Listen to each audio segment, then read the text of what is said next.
Pressing his finger to his lips, the thief beckoned his apprentice forward across the rafters. Guinevere tried her hardest to refrain from making any unnecessary noise as she crept along the skinny beam. Down below, HELEANA's inebriation began to wane. Her stomach began to swim with the toxins she had been consuming over the course of the evening. As her eyes swam into focus, she released a mouthful of bile onto the floor beneath her. Garrett's every sense was on the alert as he shimmied down a thick wooden beam, landing silently on his feet. He looked back up at the hesitant Guinevere with welcoming eyes. Giving a swift nod and a small smile of encouragement, he waited for her to follow suit. The young woman wasn't used to such feats, and she was already quite nervous. This was her first job with Garrett. Not out of obligation, but rather a mutual respect and loyalty.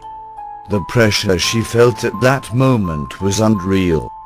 She didn't want to make even a single mistake. She wanted to make her thief proud. Grappling the broad beam between both hands, she prepared herself mentally, then slid down. Her eyes winced up with tears as a loose piece of wood embedded itself into her supple flesh.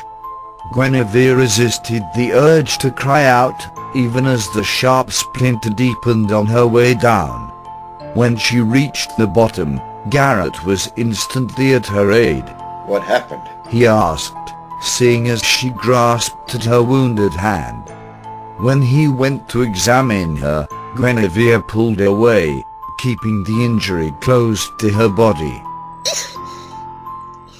It's nothing, she lied, trying desperately to retract the snaggled bit of wood from her flesh.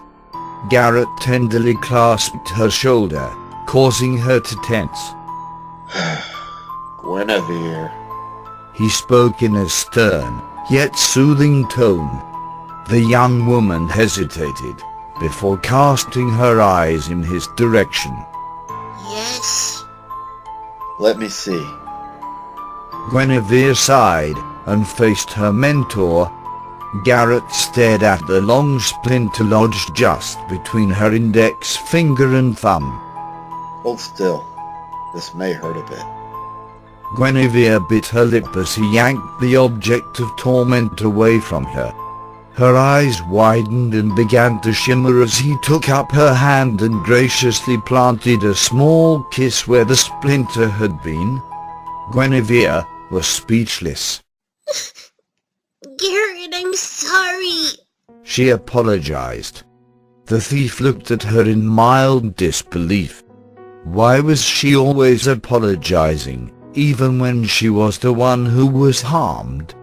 It was at that moment when he realized just how much his training meant to her. How much he meant to her. Garrett leaned him towards his apprentice, but something called his mind back from the serene world of blissful lust. From the darkened corners where they stood, he could hear loud shouts and drunken songs coming from the next room. As much as he wanted to embrace her at that moment, the seasoned rogue knew that such pleasantries would have to wait. "Try to wear better gloves next time." He smiled. I will. Thanks. HELEANA lay on her side, reclining back into the softness of the worn bed. She was still feeling very ill, but thankfully, it was letting up a bit. Krog had thankfully vanished somewhere off into the ruckus, leaving HELEANA to ponder in private. She looked around at her drunken followers, most notably in the direction of Krog, who was wobbling from table to table, knocking glasses to the floor in the process. She laughed at the thug's antics in spite of herself. These men. They were all nothing more to her than mindless brutes. Hired muscle who would be nothing without their swords and cleavers.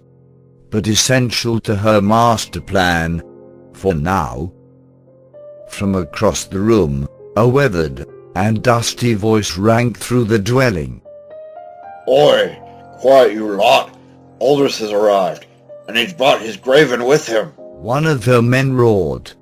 HELEANA slowly managed to stand, and the members of her cult gradually ceased their celebrations and turned to face her. Krog swayed to the side, allowing a tall bearded man entry to the dwelling.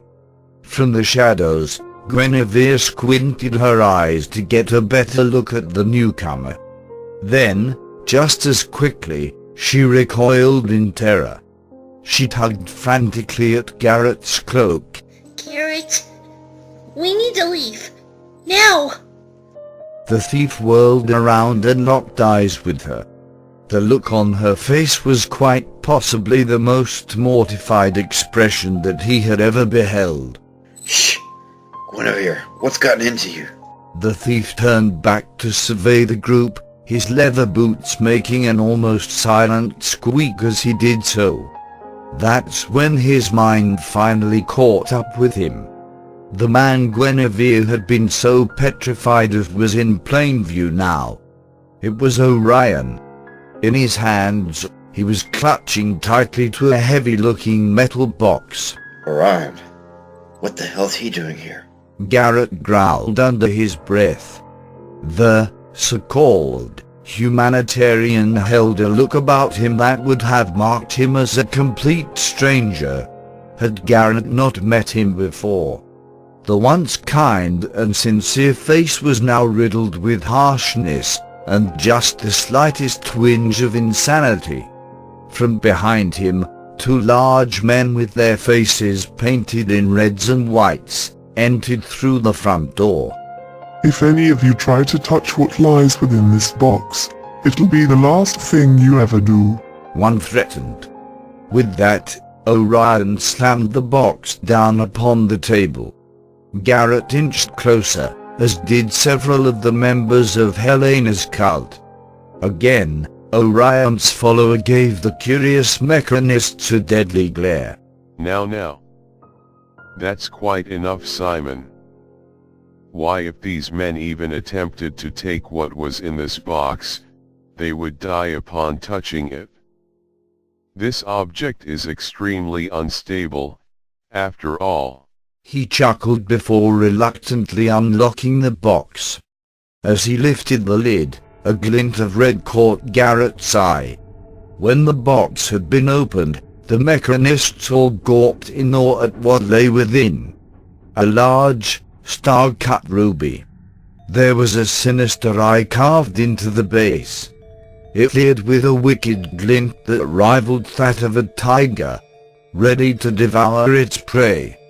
Whatever this item was, it was truly malevolent. HELEANA gawked at the relic. She had never seen anything like it before. No one in her cult had. For within the confines of this box lay an ancient relic not seen by human eyes for over 2 centuries. The trickster's foresight.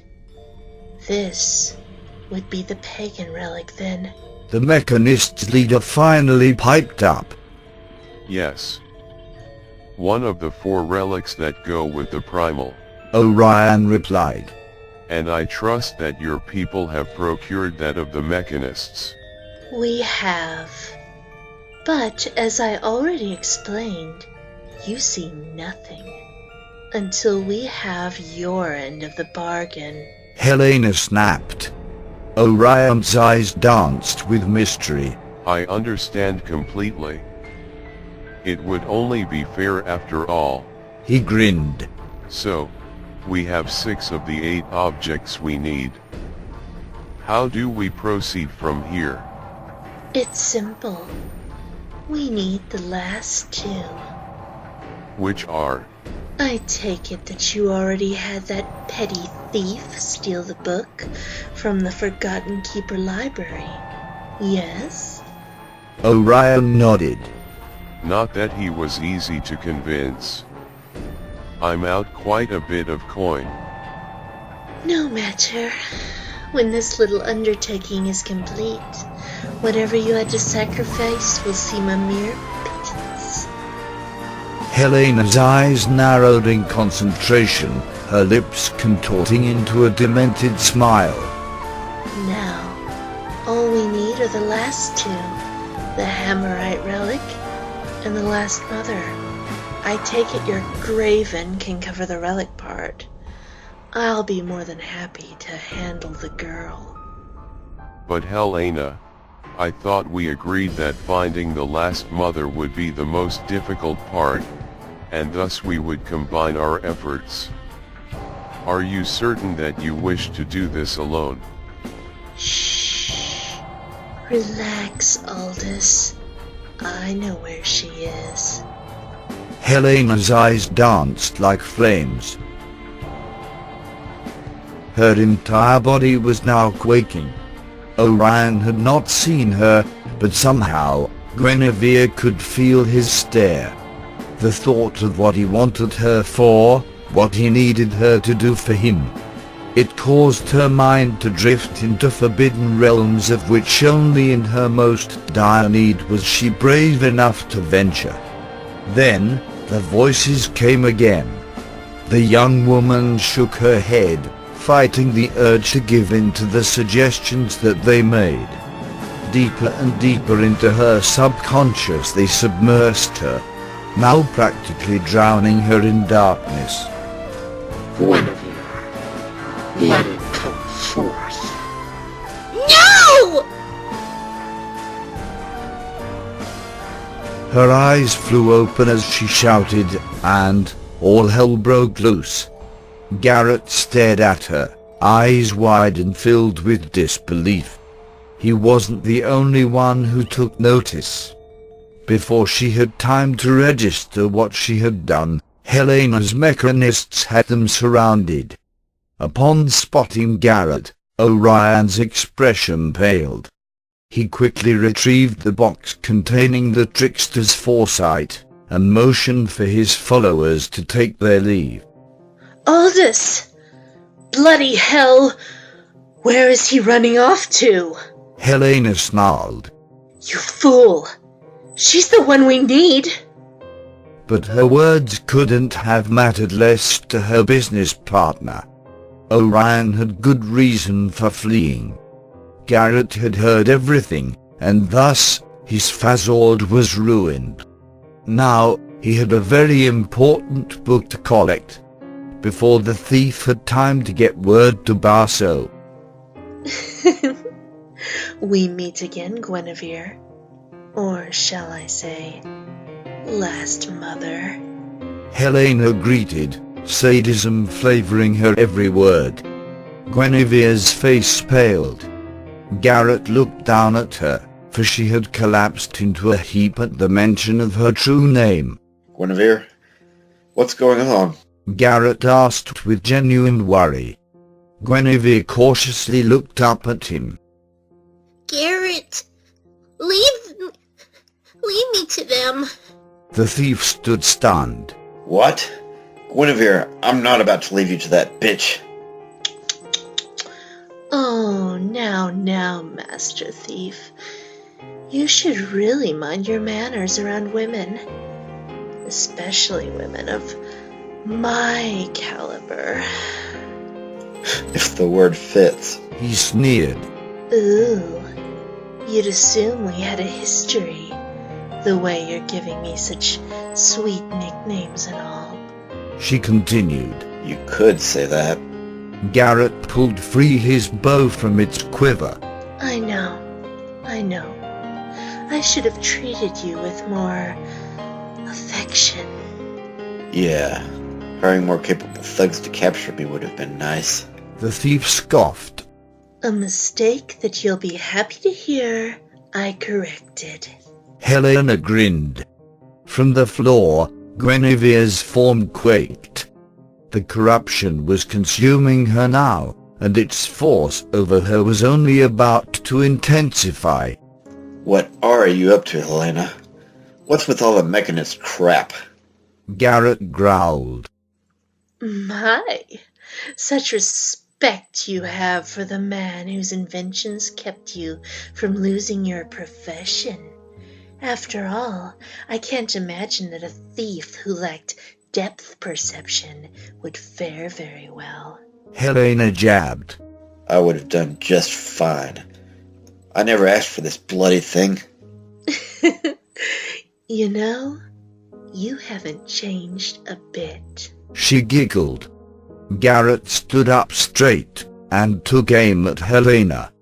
Krog stepped in front of her, but his mistress pushed him away. No worries. Garrett's bluffing. He doesn't kill. She jeered, lowering her gaze. Garrett, go! Guinevere's voice rang out again. HELEANA burst out laughing. You should listen to her. She knows when she's bested. Unlike you. Guinevere, I told you, I'm not letting you out of my sight.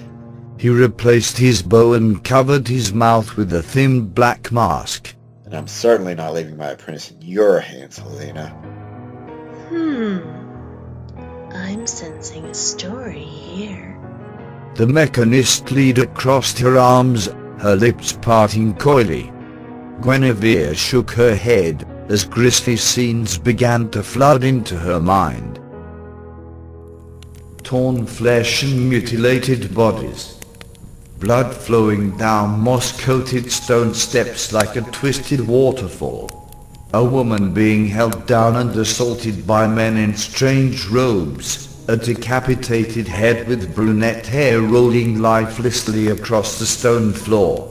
High-pitched shrieks in lost tongue echoed all around her. Bloody tools and objects that had been long since forgotten rested on an old altar with flies hovering above.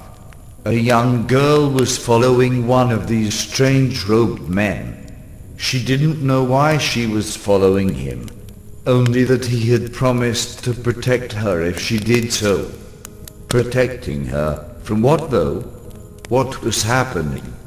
She looked to the man who was leading the way. He kept his back to her as he led the child through the darkness. Opening her mouth to speak, she wanted to ask where they were headed. But the stranger spoke first. This is far enough, he said before shifting, still keeping his back to her. You've been the cause of so much of this. Because of you and your accursed brethren.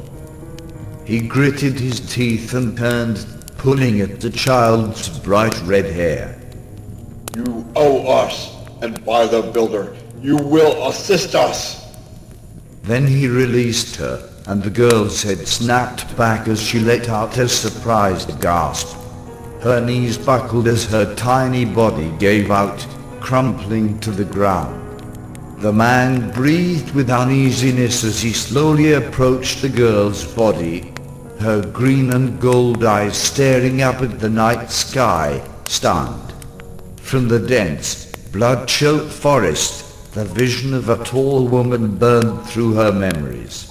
Her hair was a sleek black, and her body a verdant green, wrapped in bark and ivy.